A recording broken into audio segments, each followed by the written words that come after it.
Thank you all for joining us. It was such a lovely way to start the end of the evening, I guess, and to see so many familiar faces. My name is Megan McKenzie. I'm the Simons Chair in International Law and Human Security here at Simon Fraser University. So welcome to the third annual Andrew Mack Lecture. It's such a lovely way to bring in fall, as we were saying just earlier. The event has become one of our biggest events of the year, our being the School for International Studies, and a flagship event for the school. It's also a key part of my engagement activities as the Simons Chair. So I'll say a little bit more about the school, Andrew Mack, and our speaker, but before I do that, I want to start this event properly and with respect to the fact that we are gathered here on Indigenous land. So I want to introduce Trina Chambers, who will do the land acknowledgement. So Trina is a Métis scholar and currently serves as Indigenous Student Life Coordinator at the Indigenous Student Center here at Simon Fraser University. She's also a lecturer here at Simon Fraser University. And at the Indigenous Student Center, she's part of a team that won SFU's Staff Achievement Award in recognition of their work fostering a caring, connected community that celebrates Indigenous student success. And I had the chance to see that in action a couple of weeks ago. The Indigenous Student Center held a welcome for all of its new and returning Indigenous students, which is just such a wonderful way to make our Indigenous students feel like they're part of a family here. Before joining the Indigenous Student Center, Trina studied here at Simon Fraser University, including studying Indigenous Studies, public policy, and as a student in the School for International Studies, which we're very proud of. It was a pleasure to meet Trina last year at the Andrew Mack Lecture, and since then I've been thinking carefully about how we can make our classes, our degrees, our buildings, ourselves more welcome, receptive, and responsive to our Indigenous students and to their deep expertise and knowledge. So it's an honor to welcome our former student back to Harbor Center to be part of this event. And we're so grateful for you, Trina, that you've agreed to share your time and your energy. So thank you, Trina, and welcome back.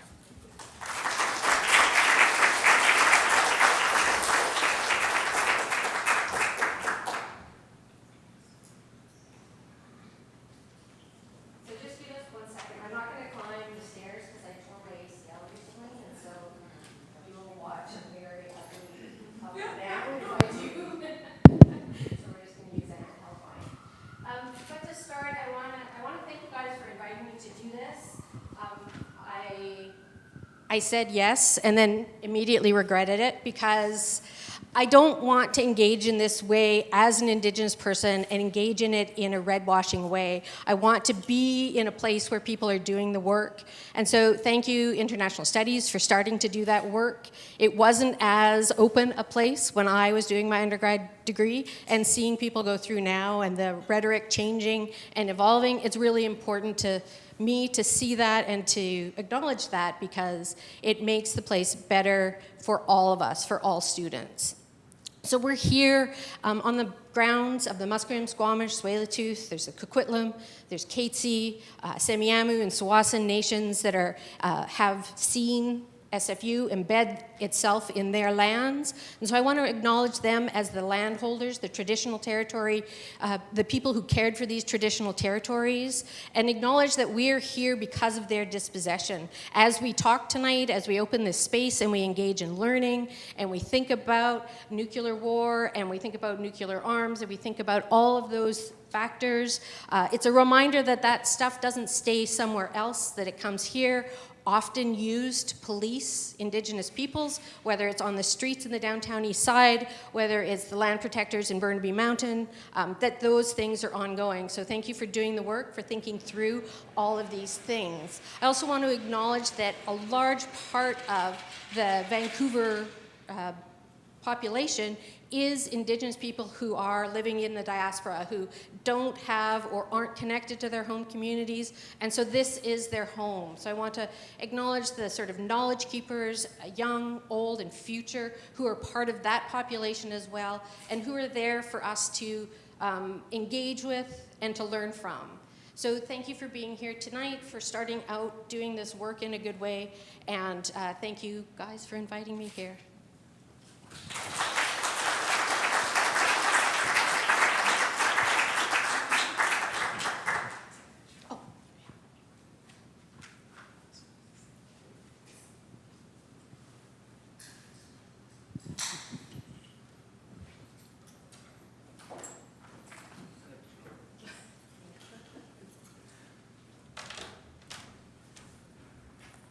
Thank you so much, Trina. I know that feeling of saying yes to something and then immediately regretting it. So I'm so glad that you said yes. And it is so important to recognize that this is the beginning of a journey, and it does require looking back and realizing that we haven't always got it right, and that there is a lot of ongoing work to do that requires decentering ourselves as experts and looking to our community and looking where we are and changing the way we do things. So thank you so much.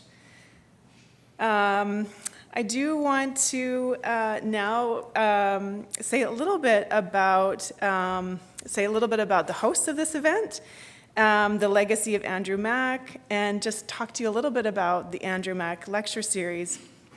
And then I'm going to introduce our distinguished speaker for tonight, and just note that there will be time for question and answer at the end, just so you know what you're signed up for and have an idea. I always like to know that as a Virgo. It's the end of Virgo season. So this event is co-hosted by the Research Network for Women, Peace, and Security, and that's a network that I'm proud to be a co-director of, and the School for International Studies, a school that I'm also proud to be a member of. I want to highlight that I'm co-organizing a series of events focused on disarmament and peace this year. This is one of those events. But just to highlight for those of you that I have a feeling you're interested in this topic, that on October 3rd, we have a lecture by Pavel Padvig entitled Are Nuclear Weapons Obsolete? Nuclear Policy Lessons from the Russian War Against Ukraine. On November 25th, there's another public lecture by Tim Martin. He's going to talk about his book, Unwinnable Peace, Untold Stories of Canada's Mission in Afghanistan. So please feel free to go to the school events page and register or get more information. I also, before we get started, want to say a very deep felt thanks to our amazing professional staff team here at the School for International Studies. They make these events possible, and it takes a lot of work to put on events, and they make it look so seamless and easy. So Ellen Yap, Catalina Bobadilla Sandoval, Joelle Lee, and Jocelyn Cartmel, thank you so much for, you saw them as you were entering and around, so thank you so much for your hard work making this possible. Okay, so tonight, again, we're gathered for the third annual Andrew Mack Lecture on Human Security. I do want to take a minute to say a little bit about why we have this lecture series and who Andrew Mack was, in case some of you are not aware. Andrew Mack was an adjunct professor at the School for International Studies at Simon Fraser University, joining the school almost from its beginning in 2007. Sadly, Andrew passed away in 2020, and in his memory, the Andrew Mack Fund was established. So I've had the privilege of working with his wife, Laura Mack, in planning this and past events as a way to honor his remarkable contributions and continue his legacy of pushing debates on security and insecurity. So Andrew Mack founded the Human Security Report Project here at Simon Fraser University, and for those of you who don't know, it was really a groundbreaking initiative. I lost my spot. Sorry, I'm feeling really nervous tonight. A groundbreaking initiative on peace and conflict studies, and it had annual reports that garnered huge international following. And really, Andrew's work was instrumental in pushing this concept of human security. And that was a term that was introduced by the United Nations in 1994, 30 years ago. And it really redefined the way we think about and talk about security. Security was, and in many places still, remains a concept that's used abstractly to talk about military threats, national borders, power, sovereignty. And human security really challenges us to think about what it means to experience insecurity at an individual level, including this idea of how to live free from fear and want. It also forced us to look at war differently and to move from talking at sort of a meta level about strategies, border, and power to looking at how war and other forms of insecurity actually impact people. So making this shift from the meta to the individual, I think takes a lot of bravery, and it's very difficult. It requires facing some difficult and deeply personal issues like sexual violence in conflict zones, child soldiers, famine, poverty, inequality, human trafficking, modern slavery, climate catastrophe. And doing this kind of work, in my view, requires a key skill that I think Andrew Mack and our speaker for this evening share, and that's hope. So when I was thinking about who would be ideal to give the Andrew Mack lecture this year, I thought a lot about hope. With the ongoing and escalating international wars, including in Gaza, Sudan, Ukraine, the climate crisis, and what feels like political backlash or backsliding on issues like women's rights, efforts at equality and diversity, I find it challenging to generate hope sometimes. And I find it challenging, we've talked about that in our class recently, how to be hopeful in this current moment. And I think most of us are trying to balance a commitment to being involved, engaged, and active citizens, and also avoid overwhelm, shut down, and feeling hopeless. So much of what I believe about hope today, I've learned from our speaker tonight, Ray Acheson. Ray has taught me in their writing and by watching them be so dedicated to a number of important issues over the past 2 decades. These issues like nuclear disarmament, which is an issue vital to human survival, but it's also an issue where radical success takes the form of incremental, bureaucratic change, and a process that sometimes feels like 2 steps forward and 1 step back. So from observing their work, I've also honed my own expectations about hope, and we were just speaking about this today at lunch, and how popular culture sometimes presents hope as if it should feel like amazing, like this gift you're given, like hope should feel like some sort of ray of sun. But I think the reality is that hope can take the form of being annoyed. And we were talking about this too, Laura, just now. Reading something and throwing it on the floor and feeling enraged and frustrated, disappointed, even despair. We feel this way because we still have some sort of hope that things could be better. There's a gap between what we hope for and how we're feeling right now. If we didn't have hope, we would just give up. So I carefully chose Ray to give this lecture because I think we do need hope right now, but also because I know Ray will not offer you hope in the way of empty words, rosy pictures, rays of sunshine.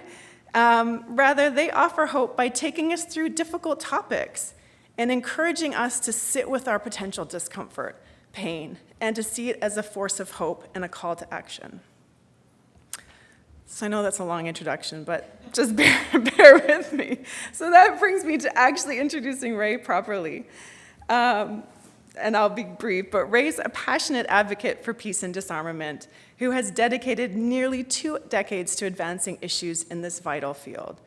As a director of Reaching Critical Will, the disarmament program of the Women's International League for Peace and Freedom, Ray brings a unique feminist and queer perspective to global disarmament efforts. They've also been a leading voice in connecting efforts to reduce nuclear weapons to broader conversations about demilitarization and the abolishment of violence and violent institutions. Ray has been deeply involved in disarmament efforts since 2005, focusing on nuclear weapons and the international arms trade. Notably, Ray played a pivotal role in WILPF's work on the arms treaty, and Ray was part of the international campaign to abolish nuclear weapons, which was awarded the Nobel Peace Prize in 2017 for its work to promote the adherence to and implementation of the UN Treaty on the Prohibition of Nuclear Weapons. So talk about evidence that incremental, long-standing efforts can pay off. Ray's a prolific author, including the books Banning the Bomb, Smashing the Patriarchy, and Abolishing State Violence. And I assure you, these books are as powerful and bombastic as the titles, so please read them.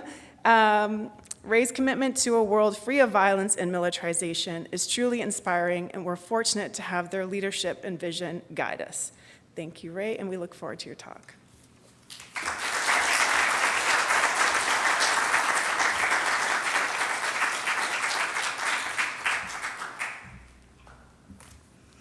All right. This is slanty. I don't know if my water bottle's gonna... I'll put it on the floor. All right. So hope. I have to be hopeful now. Thanks, Megan. No, I actually am always hopeful. I take my lessons from Mariame Kaba, who's a prison abolitionist, and she always says that hope is a discipline. And I really like that because this means it's something we have to get up every single day and ask ourselves to do, is be hopeful. And not hopeful, as Megan was saying, in the sense that everything's going to be fine, but hopeful in the sense that there's something we can do about the world.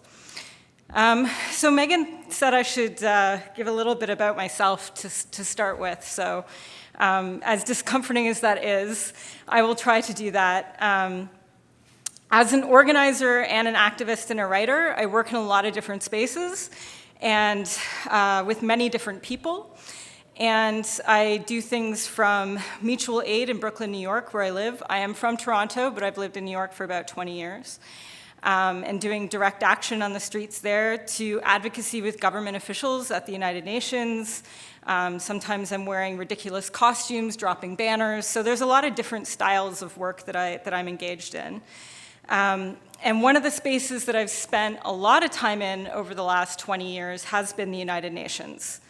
I've been working in and around the UN doing advocacy, analysis, reporting, and also archiving for nearly 20 years at the UN. And I've worked with diplomats and activists from all over the world to make international law, which is an interesting thing. You read an IR textbook, international relations or political science, you think states make international law. They do not. They are forced to do so by activists, and that's the only reason that they make a lot of law. Most disarmament law came originally from activists. So that includes, as Megan said, the Arms Trade Treaty, the Treaty on the Prohibition of Nuclear Weapons, a political declaration against using explosive weapons in populated areas, and we're working right now on a treaty that would prohibit autonomous weapon systems or killer robots, which unfortunately, yes, are a thing that are in development. I've worked in the UN through many different wars, through lots of shifts of administrations of governments, and through a very serious financial crisis that is ongoing at the UN right now. I can't begin to calculate, nor do I want to, the number of hours that I've spent in the basement of the UN, windowless meeting rooms, advocating for states and diplomats to be courageous and then analyzing the reality of when they're not. And despite the despair that I do absolutely feel, especially at 3 a.m. when the Russians are saying yet to every single proposal and the vending machine has run out of snacks, I've also been part of the history making that goes on in that building, and there's a lot I can't even see because I'm an activist, so there is so many more things happening. And the UN remains as important as it was when it was first created, and perhaps even more so today, because it's the only place where governments are still gathering and talking to discuss and make law. But also, we are in a time of monsters. If you pick up a newspaper, that is very clear. And the UN and the system of international law and the fate of humanity and this planet are absolutely at stake. So as you all know, almost a year ago, the government of Israel began to bombard Gaza in the latest in a long series of attacks on Palestinian land and life since the occupation began. And today, the bombardment continues relentlessly, along with the construction of new unlawful settlements, attacks against civilians in the West Bank, and now in Lebanon, horrific sexual violence and torture of those it holds in detention, and more and more and more.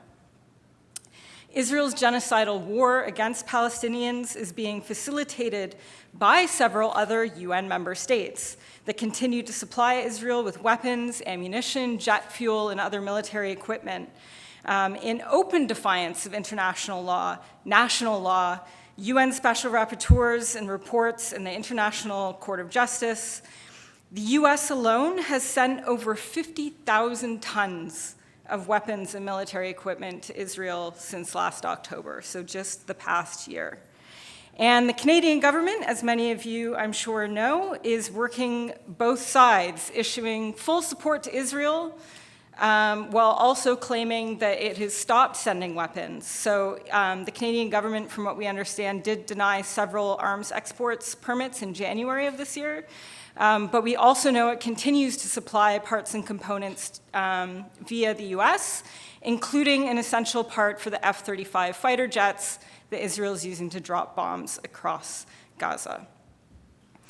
And of course, this is not the only case, right? We have genocides and wars going on in Ukraine and Sudan, Congo, Myanmar, and many, many more, where there's killing, displacement, destroying of lives, cities, and societies. The proliferation of guns globally is fueling armed violence across communities and countries, disproportionately impacting the most marginalized in every situation. Cluster bombs, landmines, and chemical weapons have been used in recent conflicts despite being banned. Explosive weapons are being used to pummel populated areas despite international humanitarian law and a new political declaration aimed specifically at ending such attacks. Foreign policies that are based on militarism have fed the monsters of war for so many decades that we now find ourselves lurching not toward, but through a kind of permanent world war. And from all this carnage, of course, the military-industrial complex is raking in unprecedented profits. The leading 15 weapon-producing companies are forecast to log a free cash flow of at least $52 billion in 2026. And this is almost double their combined cash flow at the end of 2021. So we can see how from Russia's war in Ukraine, from Israel's war against Palestinians, the arms manufacturers are making a killing as well. Overall, military spending has been increasing to its all-time high of $2.4 trillion last year. The 9 nuclear armed states spent about $91.4 billion last year on their arsenals, and billions more every year are going to tech companies now. So not just the traditional weapons manufacturers, but also all your favorite tech companies to build new weapon systems that are powered by artificial intelligence and autonomous technologies. So this is grim, right? It is grim. Palestinian scholar and activist Nada Elia said recently, if we're being asked to watch a live-stream genocide and the mass destruction of cities and schools, hospitals, and bodies, and we're being forced to accept it and criminalized if we oppose it, what else are we being set up to be forced to accept? Our mission is not to accept this, and this is where the hope comes in. The hope is a discipline. We cannot afford to despair, to wring our hands, and to abdicate responsibility to those that are committing these atrocities. We need action from everybody to stop this global bloodshed. Opposing genocide isn't just a thought that one has, it requires action. So we're in the midst, more broadly, also of what can be probably best described as horror-producing politics. Somebody said this recently, and I thought that's a great phrase for what we're in right now. The violence of empire that I've just described has really been laid bare for all to see, but more than that, fascism is rising rapidly around the world. Its roots were never destroyed. And it feels to a lot of us that we're going backwards from the structures and laws that were set up after World War II, backwards from the hard-fought rights for women, for pregnant people, for LGBTQ people, for people of color, and other marginalized folks. But it's also important to remember that many people never had the chance to even enjoy any of these rights or laws because of colonialism and imperialism and militarism and borders and patriarchy and racism. But amidst all this horror-producing politics, this backwards trend, it's really widely recognized at this point that the UN is in peril. Its most militarized members have dominated it, preventing it from responding to the climate crisis or to global ecological devastation. They've failed to achieve the so-called sustainable development goals because the capitalist system demands that development is something that underdeveloped, quote, states can achieve by conforming to the demands of the international financial institutions without recognizing the role that colonialism and neoliberal extraction have played. And most important for our discussion here today, as an institution, the UN has not prevented war. It was established in 1945 specifically to save succeeding generations from the scourge of war, but its institutional structure has actually prevented it from doing so. So it set up the Security Council, it gave the 5 most militarized states in the world a veto over every decision related to international peace and security. So it basically doomed itself to failure. And so where is international law in all of this? I was at a talk a few weeks back in Chicago where Palestinian-American human rights lawyer Noura Erakat asked if international law was real or not. What do you guys think? Do you think international law is real? Yeah, so no was the answer that most people yelled at that conference, which is really, really depressing. And I thought to myself, it is real, but its reality is that it's a tool that's mostly used by the so-called powerful states, the ones with the weapons and the money. And so they try to wield international law against each other while avoiding its implications for themselves. And then they try and attack other states and definitely activists who try to leverage international law against them. So we can see that in the pressure that they're putting on governments that have opposed the genocide, and then, of course, the police violence being unleashed against protesters.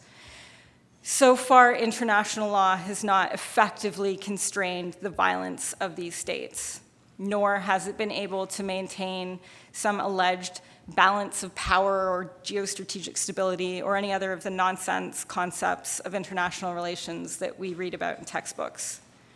It's been the time of monsters for so long, but we cannot grant them the power over our ability to imagine what else might be possible, and that also means in relation to international law, which we can use, and this was Noura Erakat's point, was that we can use international law to some extent as leverage against violence power. And international law has saved lives. This is fairly undeniable. International humanitarian law has helped protect civilians during conflict, and it's established parameters for how combatants in war can be treated. And so this is a good thing in a sense. However, the existence of this kind of law, the rules of war, reflects an acceptance of war at the same time, right? It accepts that war will happen and therefore needs rules. It also accepts that civilians are going to be exposed to severe risk and harm during armed conflict. So this means that the law is both a source of protection against some forms of violence and also a tool that risks legitimizing other forms of violence. And like all international law, IHL is treated by the most militarized states as something that is to be applied to others, not to them. The US and its allies who participated in the quote-unquote global war on terror rode roughshod over IHL for years. Russia's invasion of Ukraine and its targeting of civilians and its war fighting, absolutely violations of IHL. And you know all these examples, so I'm not going to go into details. The point is just that throughout all of this global violence, these governments usually claim to be acting in compliance with IHL. And some have even tried to justify their military actions on the basis of humanitarianism, even while causing mass death and suffering.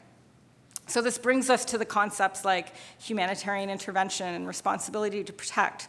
These frameworks have arguably misused the concept of human security to make the case for war. And in a very Orwellian way, they've sought to justify the killing of civilians to protect civilians. So we saw this in Afghanistan, in Iraq, and countless other military interventions and occupations. And these rules of war and these interventions tend to always abstract civilian death and human suffering, right? They rely on numbers, they do casualty recording. But scholar Thomas Gregory argues that body counts can disguise the full horrors of war by producing a strangely disembodied account of the violence inflicted in war, which tells us very little about what actually happens to the people when they're hit by falling bombs or struck by bullets. The process of counting these casualties cleanses them of any blood and gore, transforming them into neat little rows or converted into pretty little graphs. And meanwhile, the horrifying effects of this violence, not to mention the emotional distress it causes to those left behind, is completely erased from view. So having rules of war abstracts the reality of deaths and injuries and displacements, especially as these rules have come to be treated by many governments as the ceiling rather than the floor of protecting civilians during armed conflict. So there's this wild catch-22 that's happening right now in my experience of international law, where governments are actually arguing that existing law doesn't, say, ban a certain weapon or preclude a certain behavior, and therefore we can't create law to do that. And it's this infuriating experience to sit there listening to governments use existing law as a shield against the development of law when they're not even implementing what they say that they are honoring. So this is where another approach to dealing with global violence comes in, and this is where a lot of my work over the last couple of decades is focused on, which is called humanitarian disarmament, which is a spin-off of human security. It comes from these concepts. It's a people-centered approach to weapons and to armed conflict. It focuses on preventing and addressing human security and environmental harm caused by weapons, and it does this by prohibiting and eliminating certain types of weapons or trying to regulate the arms trade. It's basically a community of activists and diplomats that work together that have achieved many concrete outcomes, such as the bans on cluster munitions and landmines and nuclear weapons, and different rules and standards for conduct. And humanitarian disarmament very helpfully explicitly rejects national security approaches to weapons and war and promotes disarmament as the most effective solution to armed violence and to achieving human security. And so unlike concepts like humanitarian intervention, which seeks to justify military responses to humanitarian crises, humanitarian disarmament is aimed at reducing the means and methods of violence. But it also doesn't go far enough. It's a piecemeal approach to violence, right? It's trying to get rid of specific types of weapons or trying to limit their use or their sale or transfer. So it's not actually enough on its own to end war. It's not enough on its own to end war profiteering. There are divestment campaigns that go along with the banning of weapons, but as long as we keep going after specific weapons, rather than the whole system of war and war profiteering, then the permanent war situation that we're all trapped in right now is going to continue. And as long as the policy of war as a legitimate state response to perceived threats or tensions among governments remains uncontested, the weapons of war won't really be constrainable. The violence won't be constrainable. They'll just keep building more and more weapons, which they're doing right now with nuclear weapons, autonomous weapons, AI weapons, hypersonic missiles. It goes on and on. So this really shows how essential it is for activists and academics and others that are concerned with global violence to challenge militarism as a system, along with its imperialist and colonial drivers. Without a more comprehensive approach to war, even prohibitions of entire classes of weapons will only be a Band-Aid on a global sucking chest wound. As long as manufacturers and their financial investors continue to profit from war, they'll continue to capture the politics of major weapon exporting states. And as long as certain governments seek dominance or pursue some ever nebulous geostrategic strategy through mass violence, we'll only ever struggle to achieve an end to human suffering and the promotion of peace and safety for all. The governments that willfully defy humanitarian disarmament and the rules of war of IHL, they've organized their entire economies and politics in service of militarism. And militarized conceptions of security are at the root of the problem, and this applies to a lot more than war. So I want to shift to another gear here and bring in state violence from different angles. And I spoke earlier about militarized states using international law as a shield against accepting more restrictions, right, on their violence. So the same is true within many of these countries. So I'm thinking about domestic systems of policing or immigration enforcement in particular. State violence against Black, Brown, Indigenous, and queer people, as well as migrants, refugees, and asylum seekers, is normalized in a lot of societies, especially the most militarized ones. And while existing international human rights law, refugee law, asylum law provide some architecture for care of people in the same way that IHL does in the context of war, the continued violation of these laws by governments normalizes the oppression, the incarceration, the deportation, and disposability of certain groups of people. And yes, my understanding of militarized states does include Canada, not as much maybe as the US, that's fair, but we only really need to look at the ways that the RCMP has been deployed against the Wet'suwet'en, the ways in which unhoused people or drug users in Vancouver are criminalized and incarcerated or treated as disposable objects, the high levels of incarceration and police violence against Indigenous peoples across the country. Just the last few weeks, there have been an extraordinary number of police killings of Indigenous people. The Canadian government is an active member in NATO, the North Atlantic Treaty Organization, and it keeps defending the importance of nuclear weapons in that context. And now it's also seeking to join a new military alliance formed by Australia, the United Kingdom, and the United States with the really stupid acronym of AUKUS. That's one to watch out for, though, because Canada is joining it in order to, quote unquote, counter the rising influence of China and to build high-tech military weapons, including artificial intelligence weapons and such technologies. So this global violence that the Canadian government is actively participating in and propping up also relates to the way it deals with poverty and inequality within Canada, the way it deals with land defenders and missing and murdered Indigenous women, girls, and Two-Spirit people, the way it deals with its mining companies abroad that are violating human rights. These are all really connected. And the problem, of course, is not just Canada, but I'm talking about Canada because here we are in Canada, so-called Canada. And I think it's important to recognize that this affects us as well and that we are implicated in this. And when I say that these different forms of state violence are linked, I mean philosophically, of course, in terms of the repression and the racism and the violence that's involved, but I also mean materially, I mean financially. So these are all US examples, but you could do similar mapping here in Canada to find these connections. One of the main US nuclear weapon labs also designed the US-Mexico border wall. And Elbit Systems, which is Israel's main military contractor, provides the surveillance tech that is used at that wall. And the weapons that are used by police in the United States, a lot of them come from the US military. And cops in the US train in Israel with the Israeli military. So you're getting a sense of all these connections. These institutions all rely on each other and sustain each other in many, many ways. And so this is all to say that we need systemic change and not tweaks to a violent system. And this is where I want to bring in an additional framework that can help us achieve human security more than these other approaches that I've talked about, like IHL and humanitarian disarmament, and that is abolition.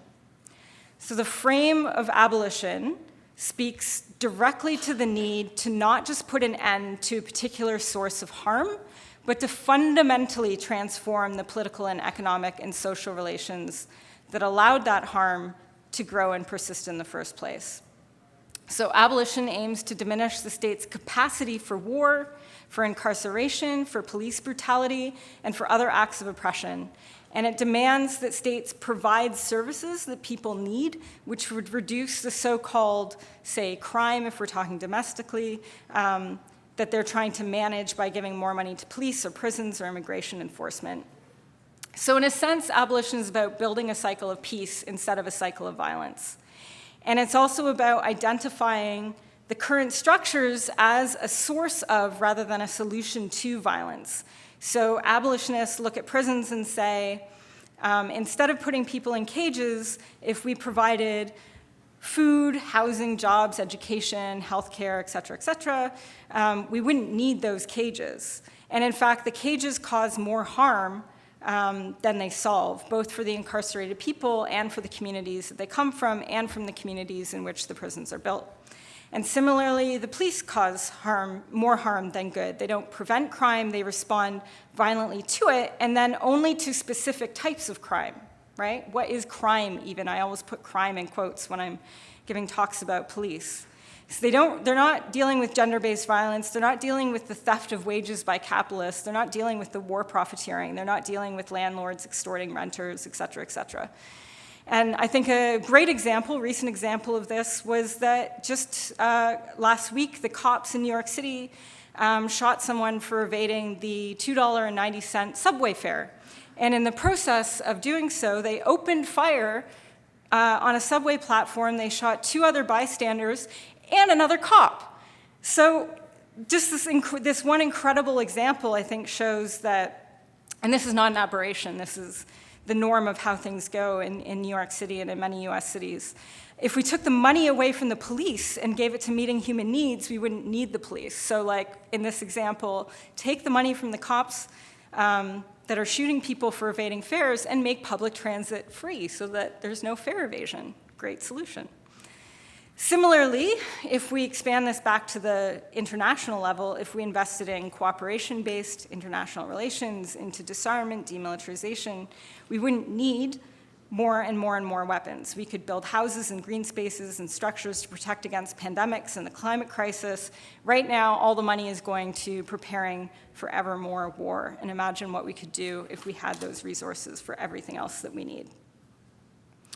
An important thing to consider is that abolition also stands in contrast, for the most part, with reform. And I think this distinction is really important because so many of us hear about police reform or border reform. But reform is really about tweaking a system, and it's trying to make the system maybe less aggressive. It's trying to make processes less brutal or deathly. But prison abolitionist Dylan Rodriguez, he always argues that reform is counterinsurgency, which I love that he uses that term and puts it back on the states that often use that. And he says that adjusting isolated aspects of a system's operation to protect that system is bad faith incrementalism that rests on the fundamental assumptions that these systems must remain intact even when they're consistently producing misery, suffering, premature death, and violent life conditions for certain people and places. So the argument basically is that tweaking things, reforming things, rather than abolishing them, makes it actually more difficult to achieve the real transformations that we need in our societies, because it legitimizes the overall system, and it takes away the energy and the resources and the people power from more meaningful changes. Now, of course, not all reform is bad. There's a difference between the reform that strengthens the status quo and reform that fundamentally changes the existing structure. So if you think of bias training for police officers or body cameras, et cetera, this is all giving more money to the cops, right? It's not doing anything about the police as a system. It's actually funding them more, whereas divesting from the system by reducing police budgets and spending more on other community safety mechanisms is a reform, but it's divesting from that system. And so we can make a similar analogy with arms control and disarmament, weapons in war. Disarmament's about reducing and eliminating weapons, but arms control is about regulating them. And so you might see arms control as a step towards full disarmament, but it doesn't in itself delegitimize war, right, or compel demilitarization. And so these are the types of things and questions we need to be asking ourselves as we're engaging in struggle for a more peaceful world. Abolition also, I think, when we're thinking about it, we also need to be embracing alternative ways of thinking about the world, and I think this relates so much to the work that's been done around human security in terms of getting us away from national security.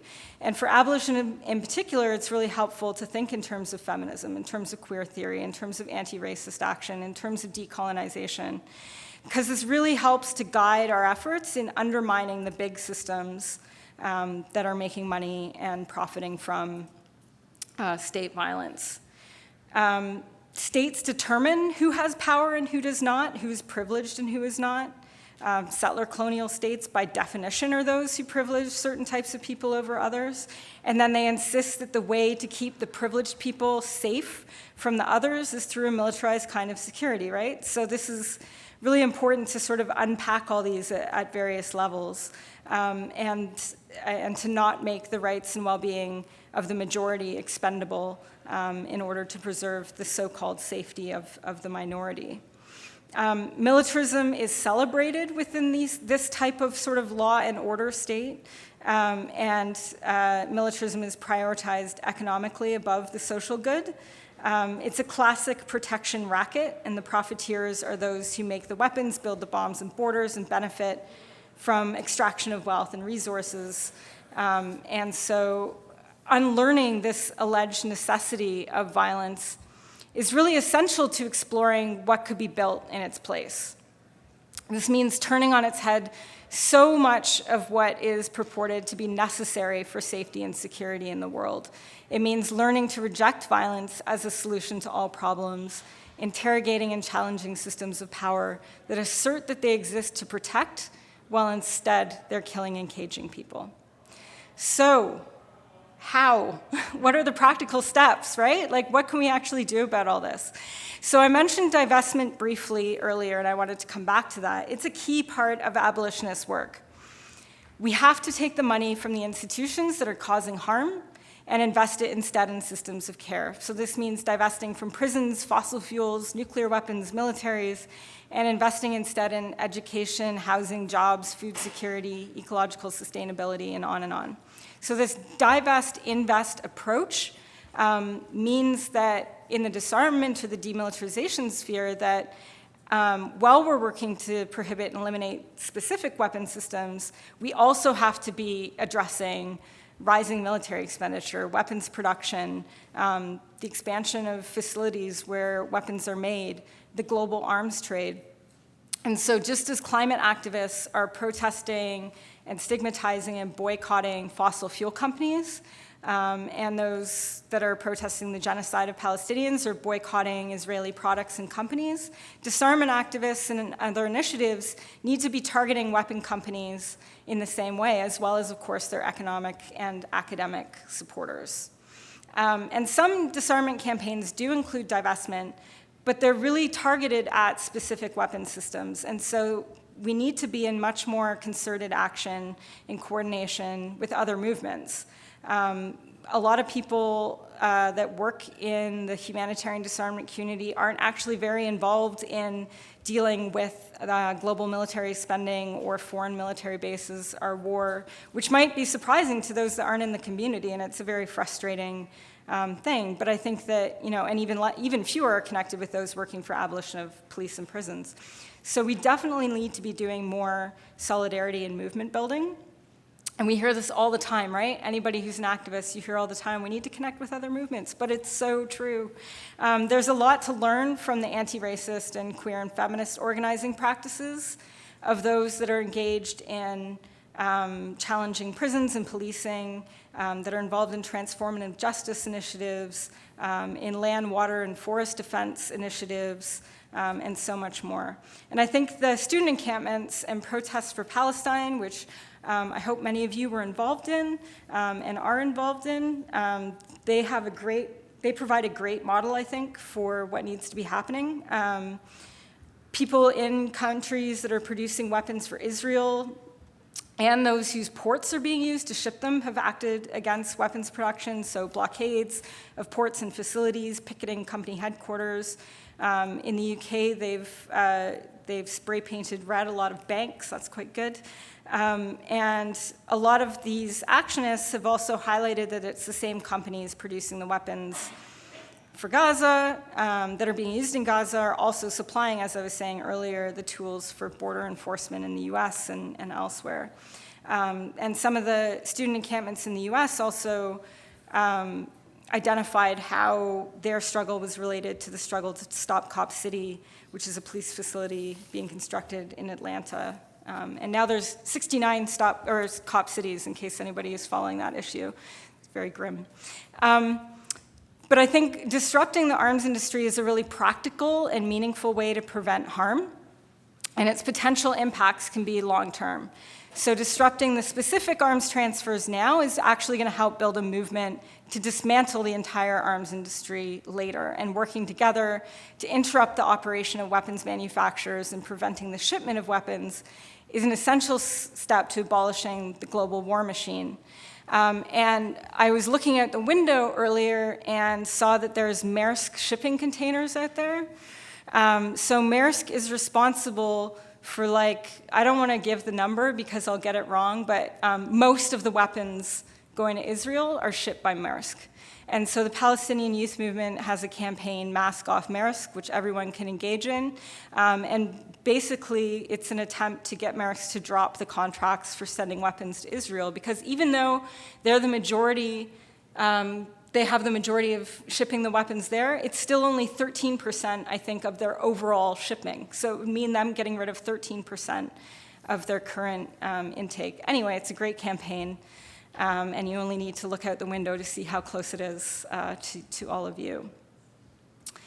The good news is so much of this is already happening, of course, and I think this really gets us to what Megan was saying with hope in the beginning, is that these efforts and the victories that we have had is not ending in this moment, police, prisons, war, armed trade, etc. But abolition is iterative, and this is what I want to end on. It's a daily practice. It's not an overnight sensation. And I think when we get frustrated, we have to remember that the world has been controlled by and directed to serve the capitalist interests for more than a century. And so undoing this system and repairing the harms it's caused are not going to happen immediately. Ruth Wilson Gilmore, one of the leading scholars of prison abolition, argues that practice makes different, which I really like.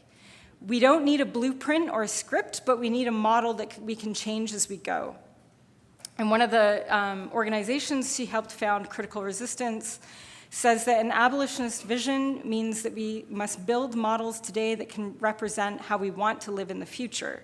It means developing practical strategies for taking small steps that move us toward making our dreams real and that lead us all to believe that things really could be different. It means living this vision in our daily lives. And in this sense, Ruth Wilson Gilmore, she argues that abolition is emancipation in rehearsal. And I think about this all the time when I'm in the UN. It does not feel like they're rehearsing emancipation or liberation. It feels like they're digging themselves a deeper hole most of the time within that building. But then magical things can happen. We can upset the system. We go and ban nuclear weapons, and that moment felt like emancipation because it felt different. It wasn't an experience of the US and Russia yelling at each other and at us. It wasn't fear-mongering. It wasn't threatening. It was a bunch of diplomats and activists working together on a project, getting enough governments excited about it to say, we've had enough and we're doing this. And the point isn't that nuclear weapons are now magically gone. The point is that we disrupted things by making international law that prohibits something that is seen as central to national security projects of the most violent states in the world. So we need more of that, and we need more of that, and we need more of that. And we need to do it better, and we need to do it with more people each time across every issue that we can. Mariam Kaba, the abolitionist organizer who I quoted in the beginning, she says that abolition is the work that people do. And so if we ban a weapon, if we close a prison, it might not be the elimination of war or the tearing down of the carceral system, but it is how we get there, and it's the only way that we get there. And I'm very tired of hearing that our goals in the anti-war abolitionist movements are impractical and impossible, because they aren't. But it's just that we're so constrained in our thinking of what is possible because of the systems in which we're forced to live. For people to understand what might be possible, they need to see the progress, even if it's the little tiny piecemeal progress that we can and do make. And they need to have this hope that the world is not just one horror show after another, but that those engaged in the horror-producing politics are actually a minority, and we could build something better. Another great quote I love that I want to leave you with is from writer Walida Imarashi. She says that all organizing is science fiction. And as a science fiction lover, I appreciate that. Abolitionists always emphasize that the first part of becoming an abolitionist is freeing your mind from the cage that it's in. Or as Walida says, decolonization of the imagination is the most dangerous and subversive form there is. Once the imagination is unshackled, liberation is limitless. And she asks, are we brave enough to imagine beyond the boundaries of the real and then do the hard work of sculpting reality from our dreams? So this then is our collective task, to imagine other possibilities beyond national security, beyond geostrategic stability, beyond this idea that weapons and war and prisons and police and borders provide security. We don't need to have all of the answers. We need to think and act in terms of revolutionary possibility, not in terms of reform and realism. Our liberation lies in our imagination and in our actions to bring our imaginings into being. Thank you.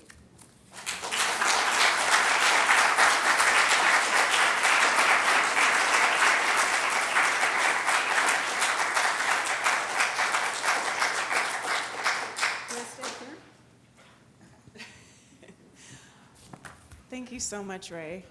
Is this working on, maybe? I think we just need to I knew you would take us on a journey. And I'm very sorry that I have to say something at the end because I'm still on the journey. So thank you so much. I know it takes a lot of energy, actually, to do all of the work that you're doing, but then also to translate that and to sort of try and condense such rich information and to bring it in a way that you know also you won't lose the audience and that you will take us through and to end on such a hopeful note. So thank you so much for the energy. Thank you for all of the work that you do. Thank you for sharing the hope as a discipline, which I do always remember you sharing. And so if you're feeling overwhelmed, it's just hope pushing you to action. So maybe that's a nice shift in the way that we can think. And also thank you for reminding us that abolition is a practice and that quote of practice makes different. I think the nice thing for feminist and queer scholars and activists, we're used to being called naive. And we can sit in that space. We're used to being called sort of having silly aspirations, but to actually be able to sort of counter that and counter that with an idea that those that talk about war in the abstract really are weak and have a failure to imagine a better world. So thank you so much. We do have time for some questions or brief responses. It's really tiring to give a lecture as someone who's been in that space, so I would just ask, if you're still mulling on your question, just wait, it's okay. And if you have a question, please just make it as short as possible and help our speaker to be able to digest the question. And you can always chat with Ray after. So if you have any questions, with that in mind, feel free.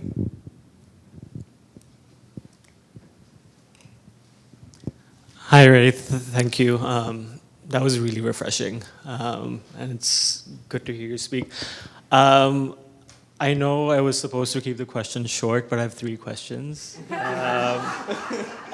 Because there are so many things to think about.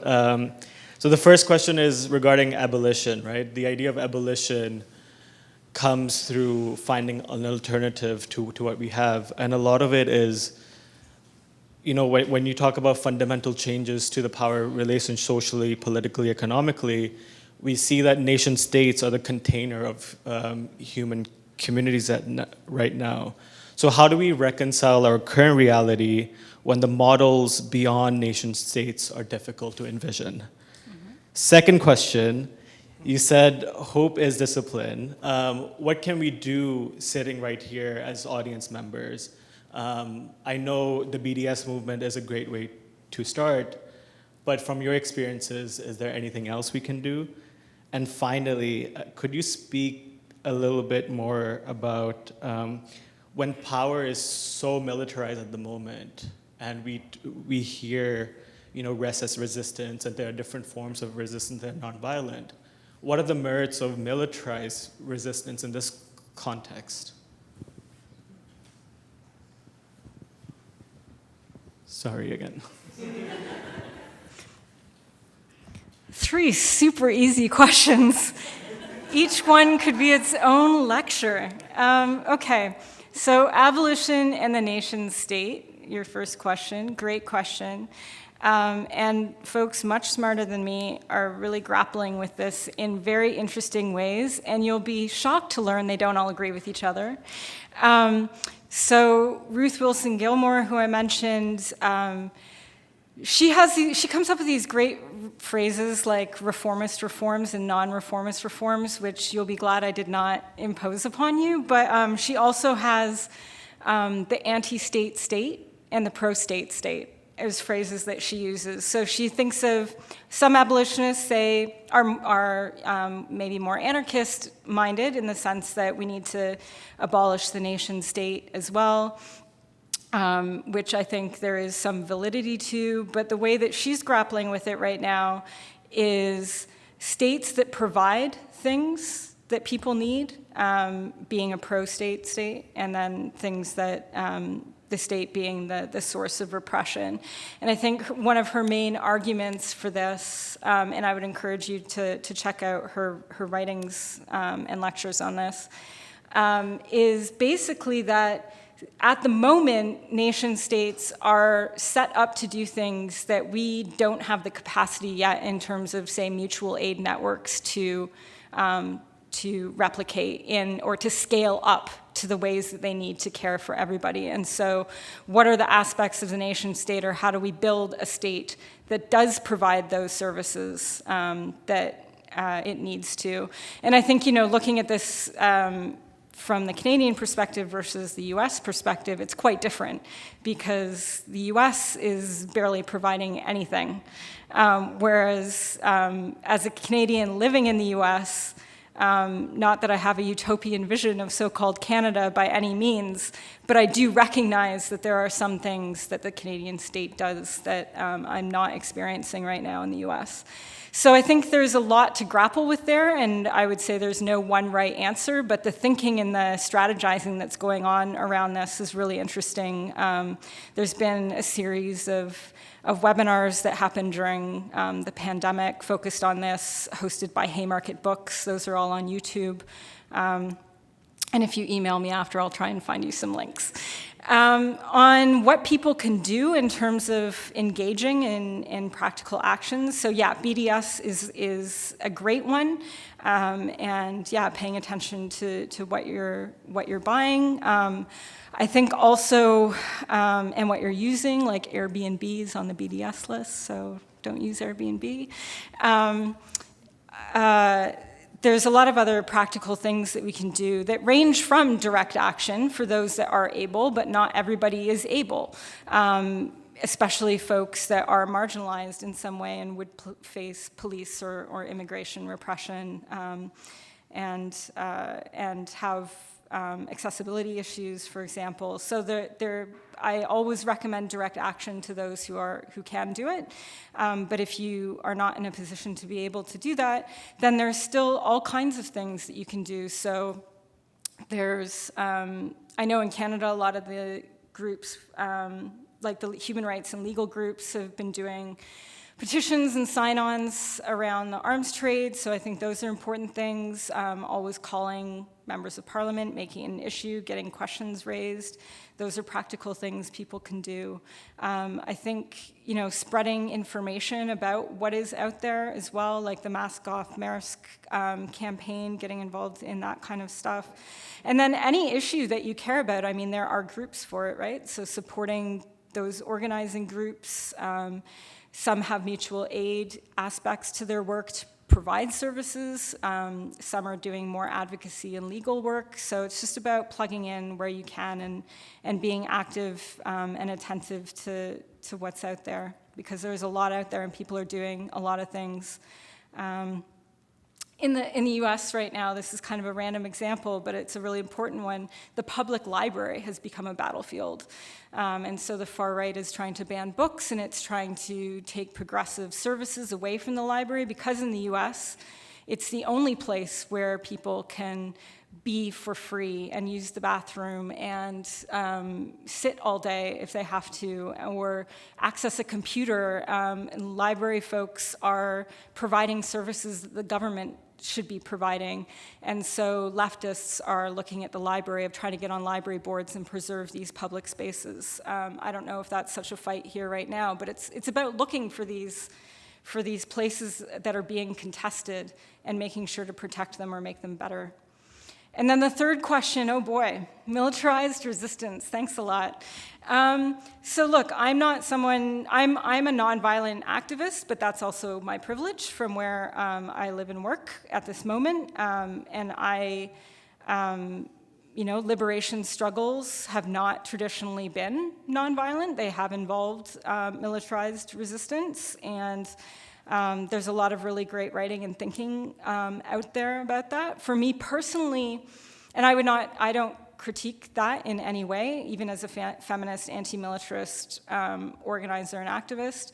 But I do think that there's something in what Hannah Arendt said, which is that all violence makes the world more violent, right? And so I do think that, and it's the same for militarization of struggle, there is a difference between militarism as a system at the state level and a militarized resistance, but we also have to be attuned to how those then support each other and feed on each other, and have kind of a negative feedback loop. So yeah, I don't take a black and white response, I think, to that, but I am very careful in how I think and talk about it, if that makes sense. Yeah.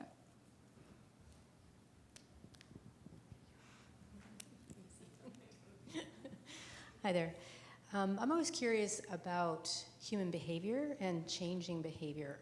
And one of the things I was thinking when you were talking was I was reminded of the abolition movement in the States to abolish slavery, and the vacuum that other things slipped in behind once it was abolished, so-called, and the resistance that came in order to try and effectively recreate or keep that system going, including what happened in the prisons, including abolishing black-owned banks, et cetera, and all that happened. So I'm curious, when you look at the abolition movement as you're talking about it in the demilitarization, what do you see as the potential for that vacuum? And what can we do about that change in behavior that not only has to come, I think, from those of us who might be practicing abolition and obviously practicing hope, but also on the other side, how do we effectively change their behavior? Right. Do you want to do a few? Or? I'm going to do one more question. I see two students, and I have to give them some privilege here. Yeah. Because you have such amazing students. So I'll just take the two student questions. I'm sorry if there's more. We can chat after, and then give you a chance to culminate a few minutes. Okay. Hi. So I really like your point or your question on, whether international law is real law, and I think a lot of times that conversation happens in the context of what's our perception of is international law being respected and whatnot. I was taught international law is not real because it's non-binding, meaning countries that belong to the UN, if they sign a treaty, there is nothing really binding them to do what they say they will. There is no international police enforcing what is happening. So I'm curious, working in the UN and UN agencies, how do you use your abolitionist framework in such an institution where this conception of law is so vague and hard to enforce?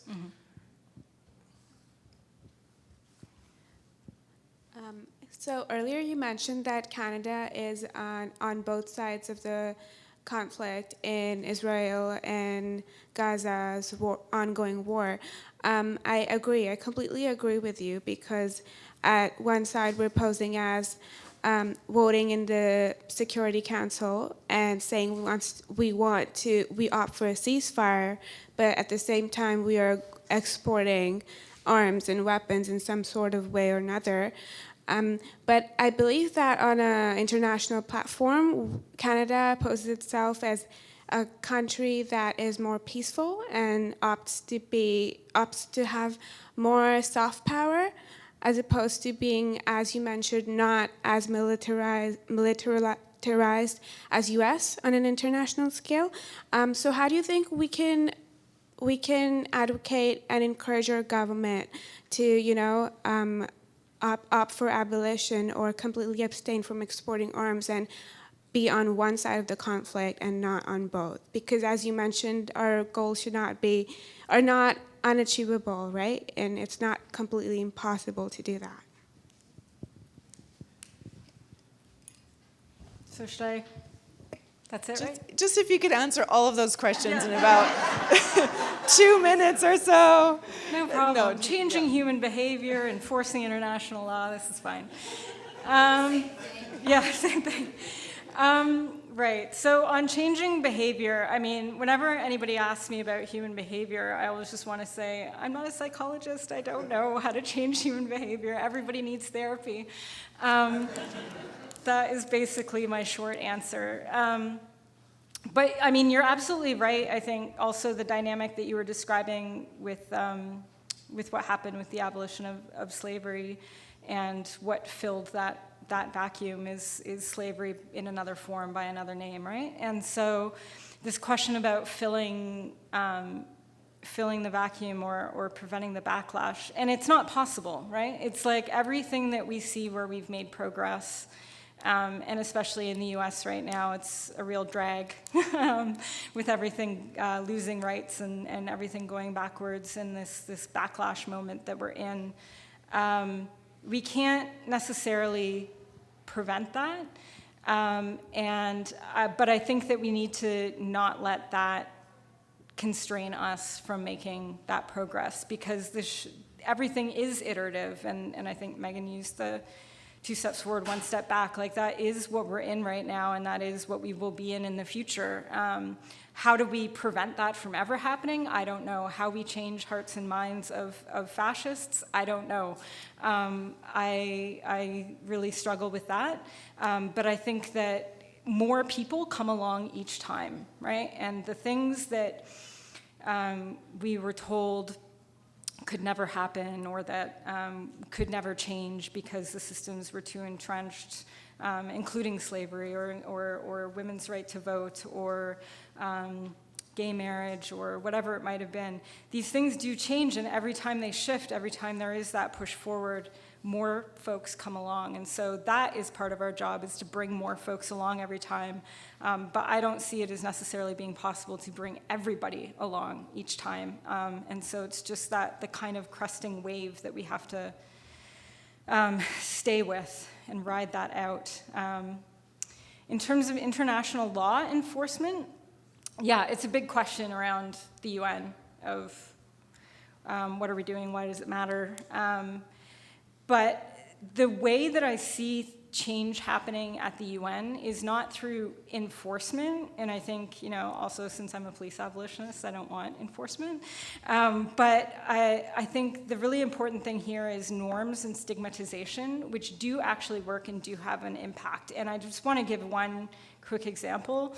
The United States has not joined the cluster bomb convention, the ban on cluster munitions, but the global stigmatization of cluster munitions through the process of banning them, and the divestment campaign that went along with that, that took money away from cluster munition producing companies in the US, led to the point where in, what year was it, 2018, I want to say? Don't quote me on the year. a while ago, the last U.S. manufacturer of cluster bombs stopped making them because there was no more economic incentive to do so. And so that's not to say that the U.S. hasn't sent munitions that it has to conflicts or things like that, and it still hasn't joined the treaty, but it had such an effect that the production of them stopped. And so these are, again, back to the small, the changes we can make, the things we can do, the victories we can celebrate, I think that are really important. And that would not have happened without a global campaign to ban these weapons. And it's a similar story with landmines in a lot of ways as well. And then on Canada, I think Canadian folks working in Canada will have better sort of advice for advocacy with this government. I've been completely perplexed by the Justin Trudeau government and its great rhetoric in the beginning, and then its very lackluster performance on basically every issue. And so I think stigmatization and shame, again here, could play a role, that Canada is not living up to its stated sense of self. It does not do what it says it does. It does not act how most Canadians think that it acts on the international stage. And there's a smugness to this in some sense of we're this middle power. That's a phrase that they use, and a humanitarian peacemaker, and coasting on the tails of inventing the concept of peacekeeping all these years later, even though it's contributing basically no peacekeepers to the global peacekeeping forces. So I think, holding it to account for what it's done and public shaming could be important, but I think folks working within Canada probably have better advice. I've been in the US too long to know how to target this government specifically, but it's painful at the UN to watch the reality not match up to the rhetoric constantly on every issue. So, thanks. That's not a very hopeful note to end on. It's okay. It's okay. I just wanted to say thank you to everyone. Thank you so much, Ray, for all of the effort and energy and thought you put into such an incredible talk that I know we'll all take with us and process over the coming weeks and months. Thank you, Trina, for being hopeful in the school and giving us faith in your time and coming back and being part of our community again. It means a lot. Thank you, Laura, for working with me. And I from my limited interactions with Andrew Mack and just from knowing his work, I think he would have been thrilled by this conversation and your work. So I feel like we're living up to the desire for this lecture series. So thank you, and thank you, everyone. Have a good evening. Thank you.